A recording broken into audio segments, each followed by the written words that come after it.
Ma question ici est que il a parlé tout à l'heure que Ouattara n'a rien fait en Côte d'Ivoire. On aimerait savoir qu'est-ce qui fait l'échec de Ouattara actuellement en Côte d'Ivoire, alors que les Ivoiriens sont en train de parler de l'œuvre de Ouattara par rapport à ses prédécesseurs. Qu'est-ce que Ouattara a échoué? Alors, M. Koussissi, est-ce que vous avez compris la question de M. Kaba?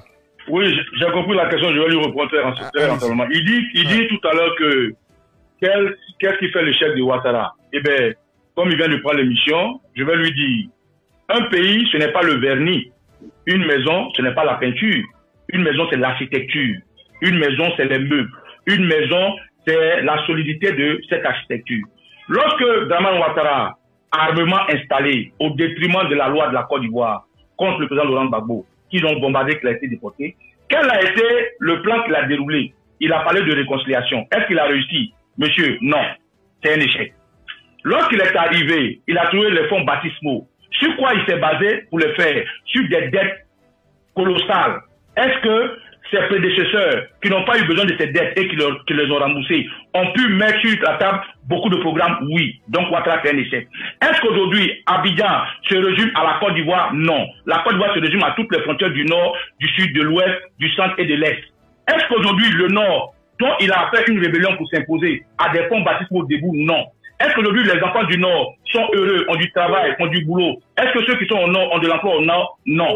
Est-ce qu'aujourd'hui, les prisonniers politiques dont il est arrivé et qu'il a dit qu'il veut réconcilier sont libérés? Non. C'est un échec. Est-ce qu'aujourd'hui, les exilés, comme Soro Guillaume, avec qui ils sont partenaires, sont rentrés pour qu'on puisse parler de la réconciliation? Non, c'est un échec. Est-ce qu'aujourd'hui, l'armée de Côte d'Ivoire est une armée unifiée, à tel point qu'une armée française arrive? Non, c'est un échec. Est-ce qu'aujourd'hui, la Côte d'Ivoire est réconciliée? Non, c'est un échec. Autant d'échecs que Ouattara a posé. Lorsque Ouattara venait, il a parlé de construire des universités, il a parlé de construire des hôpitaux, il a parlé de tracer et de donner des toits aux Ivoiriens. Aujourd'hui, en Côte d'Ivoire, à commencer par tous ces visites, ce que je dis, vous pouvez vérifier, il y a des femmes doula dont les maisons sont cassées, des mosquées sont cassées. À Port, il y a des femmes doula qui donnent sur des mosquées, sur des cimetières. Aujourd'hui, en Côte d'Ivoire, des maisons sont cassées sous prétexte de faire passer un rail. Est-ce que c'est le programme qu'il a décrié? Non. Voilà autant d'échecs que je peux lui dire. Quand on dit que Ouattara travaille, de quoi il parle? Avant qu'il ne vienne, lui, Ouattara, est-ce que la Côte d'Ivoire n'est pas de route? Le président Félix Houphouët-Boigny avait déjà fait les fonds baptismaux. Le président Laurent Gbagbo a fait ce qu'on appelle la décentralisation. Le président Ali Kouna Bédé a fait ce qu'on appelle les éléphants d'Afrique. Donc c'est une suite logique. Et d'ailleurs, comment Ouattara est venu au pouvoir? Ouattara est venu au pouvoir 2 ans du président Laurent Gbagbo sous coup d'État et sous rébellion.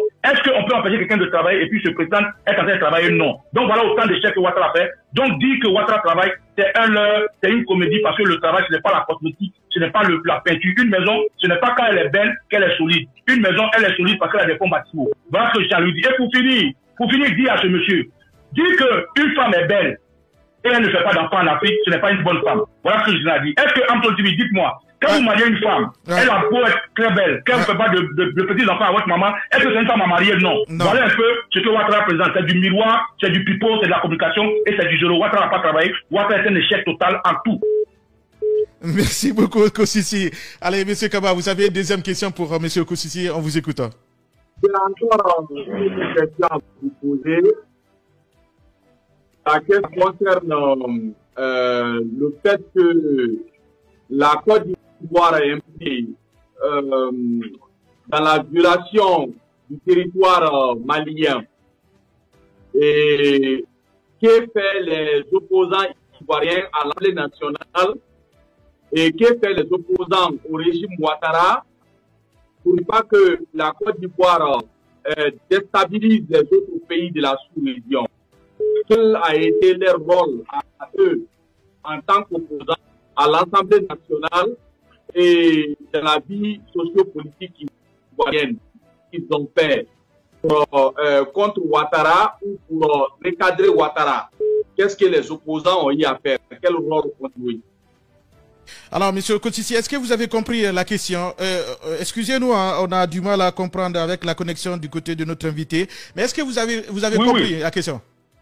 Oui, je tiens à dire merci au camarade qui a posé la question. C'est une question très importante et très intelligente pour que les camarades panafricains ou africains comprennent la position de la Côte d'Ivoire vis-à-vis de nos frères maliens, Gabé et Guinée.